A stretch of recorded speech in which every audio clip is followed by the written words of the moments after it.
asturiano, pero son de aquí, entón vou pasar do galego e logo para mí, disculpadme, pero penso que somos aquí algúns que son de fora porque vivimos aquí e o damos todo aquí, verdad? É dicir, esos calificativos, non? Esos son de fora. De dentro de quen? De dentro de quen?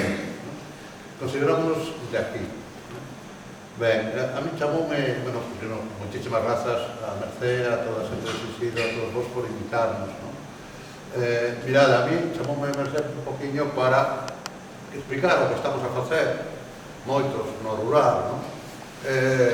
Andamos metidos en mil aventuras.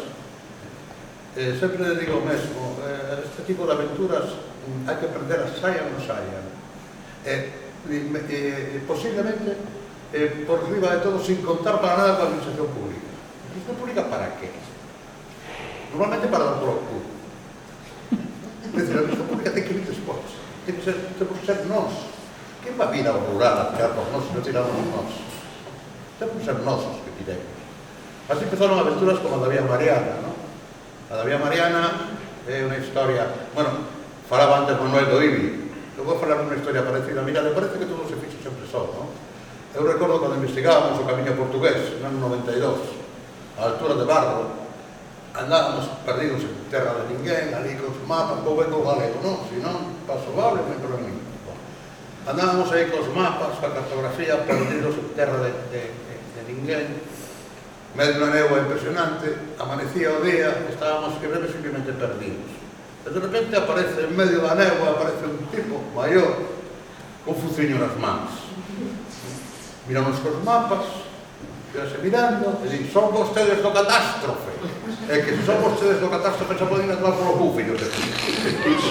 Ese era o camiño de Santiago no 92, era pura arqueoloxía, ninguén creía. Nadie, ninguén. Agora todos os alcaldes queren unha flecha amarilla diante da Casa Consistorial, pero daquela, nin había nada, nin ganas de que houbera, para nada. Vai quitarlle ahora o camiño a Fisterra, a Melide, Arzúa, Portomarín, etc. ¿no? Pero daquela, esa era a historia. Bueno, ben, entón había Mariano. Un día, nunha taberna que debemos conoceres, aí en Reducido, de José Luis, eu estaba cun vello amigo, Luis do Freixo. Luis investigou o camiño portugués da costa, eu investiguei o camiño central, logo investiguei con Antón Pombo, a Fundación Fisterra de Lucía. Bueno, estábamos fartos do camiño de Santiago, porque en estos momentos o camiño de Santiago é unha merendiña. Unha merendiña, bueno, sería moi longo contar esas cousas. Estamos un pouco fartados e cansos, a xente ríse cando escoitanos dicir isto, Luis, por que non facemos un camiño para nós? Posiblemente por as tabernas. Un camiño por as tabernas para nós. Estamos a rir, pois ti sabes que as mellores tabernas están pegadas aos santuarios. Nos coñetarios, por ser razón. E así empezou a Vía Mariana. Porque nós pensamos que se o camiño de Santiago era arqueoloxía, e era pura arqueoloxía, ninguén iba algún toro, como interesa este Walter Stack, que de repente creo que ninguén iba por o camiño de Santiago. Sin embargo, por nosos santuarios están vivos. A Franqueira está viva, non me atreves a Franqueira. Hai camiños a Franqueira. Santa María de Agua Santa, os Milagros de Amén, Santa María de Illaflavia, Luís da Barca, en Muxía, en Portugal, a Peneda, a Semeiro. Se nós conseguíamos unir todos, unha por unha, o que era a antigua Galaecia que chegaba hasta Braga, unir todas esas contas do Rosario, é dicir, os santuarios, unirnos todos uno por uno, teníamos un camiño autóctono e imparable, e que non sería ni queremos que sexa camiño de Santiago. Así empezou, e agora 2 anos e medio despois, 3.000 chamadas de teléfono despois, tropocentas reunións despois, e moito baixar o camiño, xa están a chegar os peregrinos húngaros, italianos, alemáns, franceses, españoles, portugueses, etc. Por qué? Porque creíamos en él. E porque fiximos estes proxectos.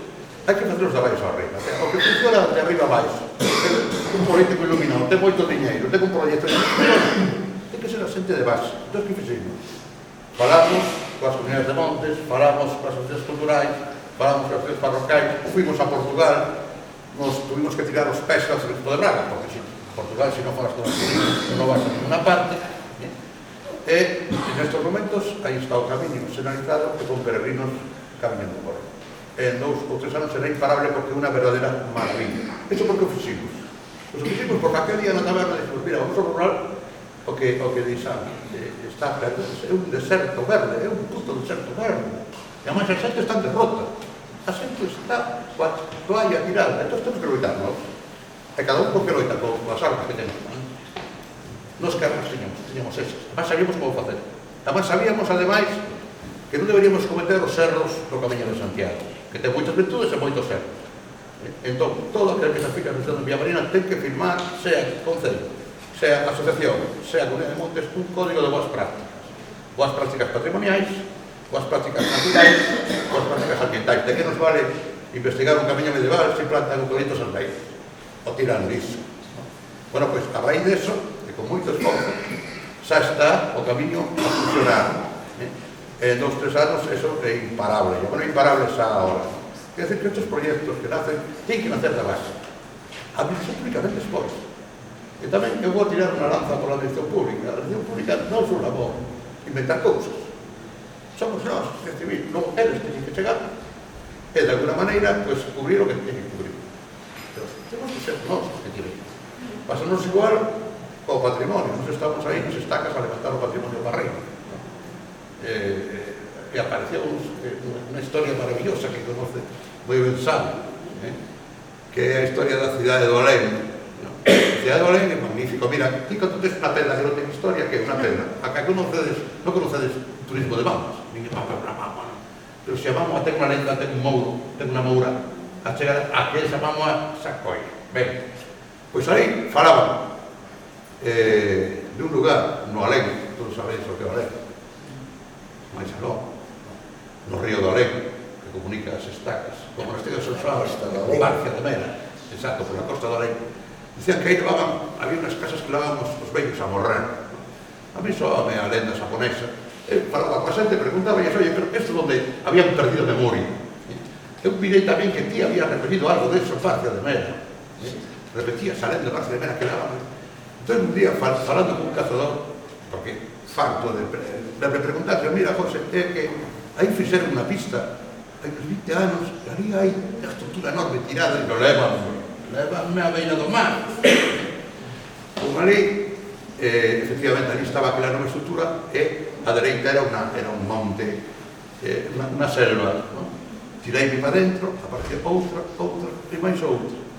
Convocamos unha xornada de voluntariado de limpeza, e ás 8 da tarde temos que tirar a xente fora. Non quería marchar ni Dios. Por qué? Porque empezaron a aparecer estructuras, túmulos.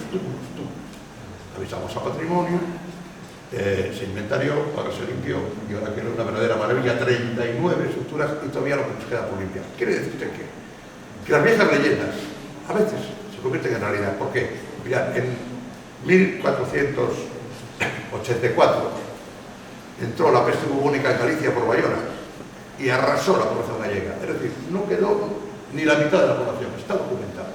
Y está documentado también que sacaban a la gente a morir al monte. Evidentemente es un caso de reutilización, seguramente son establecimientos ganaderos, pero reutilizados. Quiere decir que tenemos mucho patrimonio todavía por delante que tirar con él, y que de alguna manera lo que tenemos que tener nosotros es confianza en lo nuestro. Es decir, si tenemos nosotros no vamos a tener aquí polígonos industriales, ni nos van a traer, no sé, ninguna panacea. Pero, sin embargo, tenemos un patrimonio natural y un patrimonio inmaterial increíble. Hay que creer en él. ¿Qué ocurre? ¿Contra qué tenemos que luchar? Pues contra la desconfianza de mucha gente que ha sido muy crucial muchos años y que no creía en nada, ¿no? Entonces, quizá el mayor obstáculo lo tenemos dentro, no fuera. Yo creo que más que mirarnos fuera, tenemos que mirar nosotros dentro. Nadie nos va a venir a ayudar. Tenemos que ser nosotros que saquemos esta historia. Como por ejemplo, historia están los caballos. Nos estamos mirando que están desapareciendo los caballos do monte. Por qué? Porque, bueno, en Bruselas equipararon o noso garrano, o noso cabalo galego de monte, un porco cebado. Nin que hai que poner un chip. Hai que poner non sei que, claro, un chip vale 70 euros, máis o veterinario. E a canto se vende un potro 50. Entón, que pasa? Pues pasa que os potros fora. E que pasa se os potros van fora do monte? Que non a biomasa devóranos, que o lobo que sempre interactuou co potro desde a última radiación. Eles entendes, se ti quitas o potro, resulta que o lobo non come dous, ni come piruletas, e cousas así, non lle dá por eso. Entón vais. Ti non podes tocar el equilibrio natural. Entón, nós fiximos un acordo con a universidade para intentar estudiar cómo funciona o cabalo galego de monte, cuánta biomasa come, por qué, para qué, de alguna maneira para ir a Bruselas e decir, señores, subvencionen o jodido chico, porque este cabalo non é un bombeiro, aparte dun patrimonial. Entón, esas son as loitas que estamos a hacer, esas son as loitas que estamos a hacer. E nada máis, nada máis.